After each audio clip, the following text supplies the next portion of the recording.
monde, on se retrouve aujourd'hui pour une nouvelle vidéo sur ma chaîne et aujourd'hui on va parler book haul. Je me suis rendu compte que je ne vous avais pas fait de book haul depuis le mois de janvier, donc en fait je ne vous ai jamais présenté les livres que j'ai reçus depuis le 1er janvier, que ce soit de la part de maisons d'édition, de livres que j'ai achetés ou qu'on m'a offert. Finalement en fait j'en avais pas beaucoup et on est aujourd'hui début mai, donc je me suis dit pourquoi vous faire un petit book haul. Je sais que c'est un style de vidéo que vous appréciez souvent, comme ça me permet de faire un récapitulatif des livres que j'ai reçus ces derniers mois. Il y en a pas mal, je crois que j'en ai 9, donc c'est pas énorme. Je continue à respecter les résolutions que j'ai voulu prendre au début de l'année, donc d'acheter moins de livres et de demander moins de service presse, ce qui a été le cas. En plus j'en ai déjà lu dans cette pile et du coup on va commencer tout de suite. Les deux premiers livres je vais passer très rapidement dessus parce qu'il y en a un que vous avez déjà vu en update lecture et le prochain vous allez le voir. Il s'agit d'une suite de sagas, le tome 2 et le tome 3 de la saga Les Amours de Lara Jean, To All the Boys I've Loved Before, donc le tome 2 PS I Still Love You de Jenny Han et le tome 3 Always and Forever Lara Jean, donc tous les deux aux éditions Scholastic. Il s'agit donc du tome 2 et du tome 3 de la trilogie que j'ai déjà lu. Je vous ai déjà parlé du deuxième tome, je vous parlerai prochainement du troisième tome. Je vous avoue que mon préféré reste le premier, mais ça a été quand même une très bonne suite. Donc le troisième livre que j'ai acheté pour le mois de janvier, il s'agit d'un livre qui me faisait très envie. C'est de la non-fiction plutôt portée scientifique. Il s'agit de La sixième extinction de Elizabeth Kolbert aux éditions Le Livre de Poche. C'est un livre qui a reçu le prix Pulitzer de l'essai en 2015. Je l'ai pris et ce n'est pas une coïncidence par rapport à ce qui se passe cette année. Je pense que c'est tout à fait d'actualité. Il s'agit ici d'un livre scientifique qui parle de cette sixième extinction qui serait cette fois-ci due à l'homme. Et donc Elizabeth Kolbert a décidé de mener une sorte d'enquête scientifique en allant sur des lieux précis, en faisant des recherches scientifiques et en voyant un peu toutes les recherches qui ont déjà été faites sur le sujet.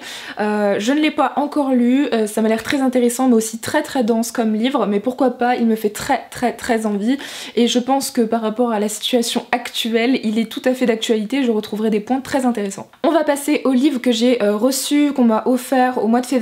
Déjà, je me suis procuré le premier tome de Une histoire de magie de Chris Colfer aux éditions Michel Lafon. Il s'agit ici du préquel de la saga, la célèbre saga jeunesse Le Pays des Contes, que j'avais beaucoup aimé, une saga en 5 tomes jeunesse où on plonge dans le monde des contes de fées un peu revisité avec deux jumeaux. C'était une super saga, je l'ai beaucoup aimé et du coup j'ai voulu me plonger dans ce qui s'est passé avant. En fait il s'agit de l'histoire avant Le Pays des Contes. Donc on suit Bristol qui est une fée. J'ai pas forcément envie de vous en dire plus pour ne pas vous spoiler sur la saga originale, mais en tout cas ce livre est absolument magnifique et la couverture est toujours aussi belle que pour la saga originale et l'histoire a l'air super sympa. Je pense que c'est une saga jeunesse qui va être très sympa à lire cet été entre deux gros pavés et j'ai hâte de me replonger dans Le Pays des Contes. Le deuxième roman que j'ai reçu au mois de février, il s'agit de Civilisation de Laurent Binet aux éditions Grasset. Je n'ai jamais rien lu de cet auteur qui est pourtant très connu et il me tentait beaucoup. Celui-ci en particulier, puisqu'ici on va suivre vers l'an 1000 la fille d'Éric le Rouge qui met cap au sud, le fait que Christophe Colomb n'ait jamais découvert l'Amérique en 1492 et apparemment en 1531 les Incas auraient envahi l'Europe. Ici en fait on va reprendre des faits historiques qui sont connus de tous et qui n'ont finalement pas eu lieu et on part sur cette idée des Européens qui n'auraient pas découvert l'Amérique. Je trouve ça plutôt intéressant, j'ai envie de voir ce que Laurent Binet nous a fait ici et si ça vaut le coup, si ça arrive à me prendre suffisamment dans le récit, on verra bien ce que ça va donner. En tout cas en tant que fan d'histoire, j'espère sincèrement que ce livre est à la hauteur. Au mois de mars, je n'ai reçu que des services presse, je n'ai rien acheté, on ne m'a rien offert et on va continuer avec des romans historiques, avec cette fois-ci Hôtel Castellana de Ruta Sepetys aux éditions Gallimard Jeunesse. Ici c'est un roman historique qui se déroule lors de l'Espagne de Franco, lors de sa dictature, avec la guerre civile espagnole. Ici on est en 1957 à Madrid et on va suivre un jeune photographe qui s'appelle Daniel Matheson qui a 18 ans et qui va découvrir l'Espagne en pleine dictature. Il loge à l'hôtel Castellana où il va découvrir une jeune femme qui s'appelle Ana Torres Moreno qui va lui permettre de découvrir le pays, l'Espagne sous la dictature. Déjà c'est une période que j'aime beaucoup mais dont j'ai à part en cours d'espagnol, peu entendu parler, en tout cas dans les cours d'histoire, et surtout dans les romans. Ruta Sepetys, c'est aussi une autrice que j'ai envie de lire depuis un moment, qui a à chaque roman, à chaque sortie, énormément de succès, que ce soit dans les pays anglo-saxons ou dans les pays francophones, et j'aimerais sincèrement découvrir ce roman qui a l'air absolument génial. En tant que, c'est pareil, vu que je suis fan d'histoire, je pense sincèrement que ça va me passionner, et je vous en reparle bientôt. Le deuxième roman historique que j'ai reçu en service presse, c'est cette fois-ci des éditions Scrinéo, que je remercie. Il s'agit des œillets pour Antigone de Charlotte Bousquet aux éditions Scrinéo. Ce roman a été reporté en termes de sortie à cause du confinement, donc normalement il sort début juin, donc je vous en parle maintenant, mais je ne le lirai peut-être pas tout de suite. En tout cas, vous le verrez quand même assez rapidement en update lecture tout de même, après que j'ai fait le challenge du mois de la fantasy.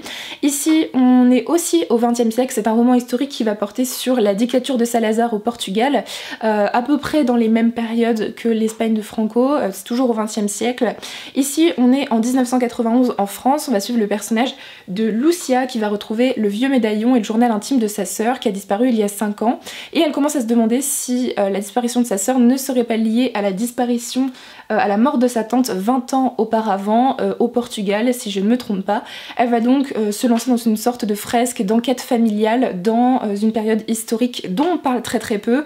Je n'ai jamais lu de Charlotte Bousquet, même si j'ai un de ses romans dans ma pile à lire, et j'ai très envie de découvrir déjà sa plume, qui est quand même très appréciée, mais en plus de lire un roman historique de cette période dont je sais très peu de choses finalement, je me dis que ça peut être très intéressant aussi. J'espère vous en reparler rapidement et en bien.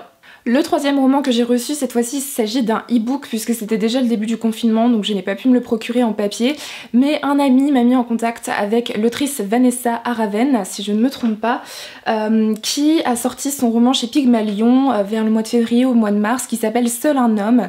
Il s'agit ici en fait d'une sorte de réécriture qui en fait, d'un roman qui est basé sur la légende de Mulan, mais de nos jours, dans la situation actuelle en France, ça se passe à Nantes, et ça porte contre les manifestations et surtout les violences policières pendant les manifestations.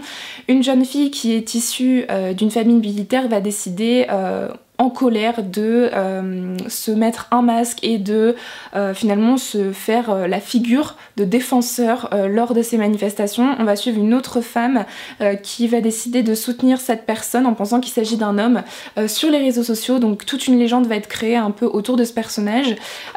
Déjà le cadre a l'air très intéressant, j'aime beaucoup de base la légende de Mulan, j'ai bien envie de voir ce qui a été fait ici, c'est un court roman, je vous en reparle très vite, en tout cas je l'espère. Enfin, au mois d'avril, vous vous doutez bien qu'avec le confinement je n'ai pas trop acheté 3000 livres, ma mère m'a offert un roman qu'elle a trouvé en grande surface qui me faisait très envie. Il est assez court mais c'est un sujet qui est assez poignant et il est sorti notamment en début d'année au cinéma.